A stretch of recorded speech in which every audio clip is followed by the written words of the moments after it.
nobody cares as much as you do, and Mm. nobody thinks about your actions as much as you do. So just do whatever you want as long as you're not negatively hurting yourself or others. What's up, everybody? It's your boy Ibu, and we're back on another episode of, yeah, that's right, Runner on the Air. Today I'm joined by a very special guest today. We got Angela Torres. Angela, where year are you in? I'm in my senior year. Senior year? Mhm. What's your major? My major is communications with a concentration in journalism, and I'm also minoring in criminal justice. Okay, tell me a little bit about that. What got you into that? Well, honestly, I started CSUB as a criminal justice major, but then as I explored it a little bit more, I felt like it wasn't for me. But I didn't want to waste the credits I had already earned, and I still really like criminal justice, so I just turned it into a minor and did something that best suit me, and I think that's communications. Okay, and how does that best suit you, communications? I feel like I'm pretty extroverted, and I need a job or a career that's going to keep me meeting new people and exploring new topics. So Yeah. I think that's what suits me. And so with the minor, how would you combine the both, later on in the future?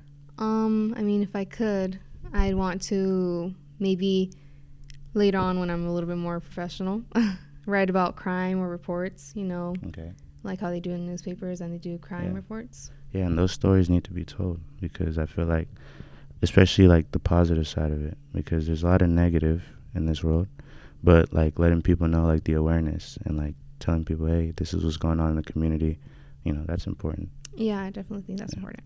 So I see you got, the drip on today.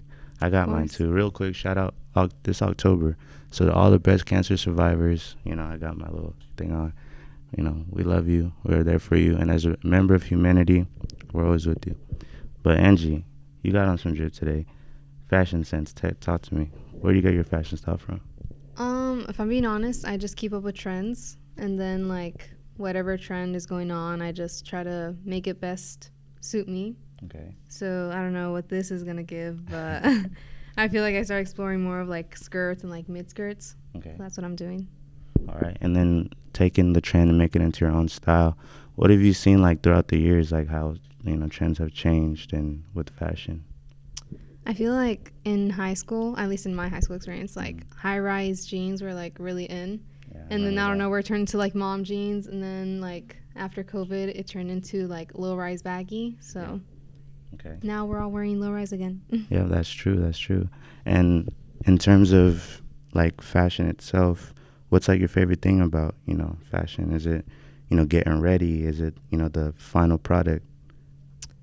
I think it's feeling well dressed. Every time I dress up, I do enjoy the process of getting ready. Right. But it's the final product. Being able to step out and be oh yeah, I know I look good today. Look good, feel good. Mm-hmm. Okay. What's been your favorite fit in recent times? Let's see.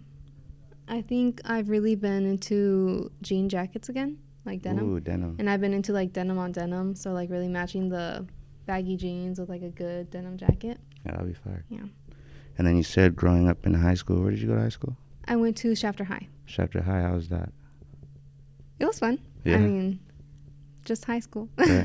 And then did you always grow up in Shafter or? No, I mostly grew up in, well, I guess it was half and half, but I was at first in Wasco, and then before I started middle school, I moved to Shafter, and I did, all of middle school and all of high school there. Okay. So kind of really small town. Then you get into college, and it's bigger, so it's a little bigger, but it's still that town feeling. How has that changed? How has that transition? I honestly don't think there's been much of a change, just because, if you live in, surrounding areas, Shafter, Wasco, Arvin, maybe even, Delano, then you always come to Bakersfield for basically anything, entertainment, movies, mall, even grocery shopping. Right. So, you Bakersfield kids need to be a little more self-aware and know that these kids already know about Bakersfield. Okay. And then why CCB? I want to stay close to home, at least for, the beginning. But I do plan on doing my master's somewhere else, wherever life takes me. I like that. And here at CSUB, you are the editor for this magazine right here, Converge, and you've done a really great job. What was your story to becoming an editor? Well, I started the Runner, and my first semester on the runner, I was just a staff writer. Right. And I really enjoyed it. And my editor challenged me to become an editor. Right. So then I became features editor.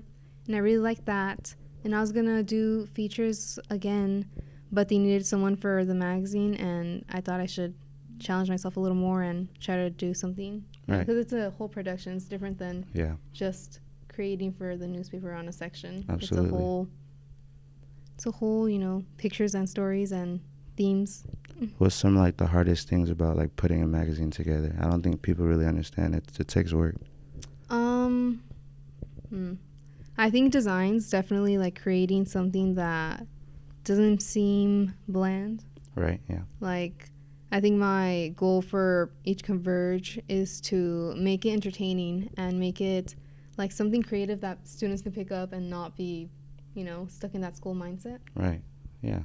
And then in a world that's so like inclined to technology and you could just read everything through your phone, like print is still really important. Mm-hmm. So how do you like, you know, fluctuate that into your magazine and try to make it more of like, you know, a moment instead of just, like you said, picking something up and reading it? I try to focus on the creative aspect. I know that right now, you know, like social media is really big and we kind of lose our attention span kind of fast. Right. So within the magazine, I try to get like really captivating pictures and like designs that keep you entertained while you're reading. So I think I just try to make the magazine as not just interesting, but like that it can absorb you into it. And you don't have to get bored within the whole reading aspect. What's been your favorite issue so far? Well, I've only made one so far. Mm-hmm. This one right here. This one right here. Okay. I think I really liked the final product from this magazine. You know, I think we talked about taboo topics like sex, where I think some people would be surprised, like, oh my God, that's in a school magazine. Right. But we're all at that age, guys. So I really like that. I was able to cover that topic in that magazine. Yeah, and I feel like, you know, stuff like that, like you said, it might be taboo, but I mean, we're all grown, and it's, like you said, awareness, needing to know. Yeah, and I definitely think that it needs to be more normalized. You know, it's still kind of hard for schools to teach it to kids, but I definitely think that in college it shouldn't be as taboo. It should be more spoken about, so then we could cover more issues as well. Why do you think that is? Why do you think it's so hard for colleges to rip out that Band-Aid? Maybe because, you know, as you get older, it gets harder to change habits or like morals, I guess. Yeah. And in a lot of households, it's not spoken about. So once you get to college, you're already set with like what you're comfortable with and what you're not. Right. So I think that's why it's hard. Right. And then in this, you know, we see a lot of culture here too. Mm-hmm. How do you go about, you know, highlighting different cultures in this magazine? Well, not in this. We cover culture in this magazine, but not as much as our next one that's going to come out in hopefully November. We're going to be covering culture nostalgia. Mm-hmm. And I think the way I try to cover it is like really trying to connect with other people with the same culture. You know, we're interviewing different cultures and it's not our culture. So we have to try to best understand and best recreate those like shared moments with people who share those moments. Right. And then issue coming in November. You're pretty excited, I'm guessing. Yeah. Can you give us like a little sneak peek of what's that magazine looking like so far? Well, I don't have anything with me, but it's gonna be, the theme is nostalgia. Okay. And I guess what I can tell you is like that I want people to open this magazine and have kind of like a throwback moment where they can open one of the pages and be like, oh crap, I forgot about this. Like, this is so interesting, or I relate to that story, or I just want them to have like that feeling of nostalgia as they're flipping through the pages. Right. And then with feelings of nostalgia, you can implement like your feelings of nostalgia. What are some things that make, you know, you feel nostalgic? Oh my God, I've been waiting to talk about this because I'm not being interviewed for my own magazine. But, you know, like Mario games or like there's a bunch of like Hispanic, you know, telenovelas, so like El Chavo del Ocho. Right. Or like, ¿cómo se llama? It's like, there's just a bunch of them. Right. But also like snacks. Like I remember my parents would always take us to the gas station for like, you know, like as a treat or reward. What's some go-tos? Gotta let some of the go-tos. As a kid, you know, I probably can't handle it no more. But it'd be like hot Cheetos and Gatorade. Ooh. That sounds kind of bad, but in the a little chunty there. That's hard. At that age, you can handle it, and like it just give you more energy. Right. But I don't know, maybe too, like for me, when I really think of nostalgia, it'd be like elementary school. And like, you know, when you walk into those classrooms and they're all like decorated. Yeah. I feel like that's you don't really see nostalgic. that. I feel like we don't see that no more. Well, no, we're in college now. Yeah. Sadly. That's messed up. And you said Mario games. Were you good at Mario? Like Mario Kart, Mario World? I would say so, but I mean, Super Smash Bros? No, I would never play Super Smash Bros. I was more into like Mario Kart or like Super Mario World. And I mean, I would get through all the games, like I'd complete them, but it would take me a long time. I wasn't the best. And then, did you have like siblings growing up? Did you play with them, or like who would you play with? Yeah, I'd play with my sister. She's only 3 years older, so we were able to bond close. That's good. But I'd also play with my cousins. I think that's like, hopefully this is a shared memory for most people. Yeah. But like where you go over to your cousin's house and you guys all have like your DSs and then you like pair them. All connect to. Yeah, connect them and then you all like share a game. And you had a DS too? Yeah. I had a DS too. That's what what color was yours? Mine was like royal blue. Like blue. That's the one I had. Maybe everybody has that one. Well, no, there was some like black ones, pink ones, I remember. But no, that's really cool. And like how is that bond now? Like, you know, with that family growing up, you know, all being together, like how is that now? Well, if you're like still talking about like how we bond now, I think we kind of still do the same. Sometimes we do pull out like Just Dance or cool. something. Yeah. And like it'll be like a kind of like a throwback day. Like we'll all pull out like the Wii and then we have to all work together, like set up on the TV and then connect the controls. So yeah, we go back to what was fun to us as kids. Right, I like that. So, you know, some things have changed, but not a lot has changed. Yeah, no. Yeah. How would you say, you know, obviously that's a long time ago. How have you changed, like, just throughout the years, you know, in terms of you as a person, you know, an individual in the society? What can you say that you've changed that? As an individual in the society? Yes, ma'am. I don't know. I feel like everybody changes from their childhood to who they are. I definitely think that in college you change a lot. But I think I don't think much has changed. I've always been loud. I've always talked a lot. Right. I think confidence has changed, you know. I'm definitely more secure in myself and I don't question too many of my decisions anymore. That's good. And how was that growth? Like, what was that process like? I think it's just the process of like getting older and feeling like you can rely on yourself more, you know, like when you're young you don't know much. And you'll question most things and you'll ask other people for reassurance. But validation I think now, and all that. Yeah, validation. Yeah. So now I feel like I don't really need that. I'll just make those decisions on my own and I know it's going to be okay. Right, that's good.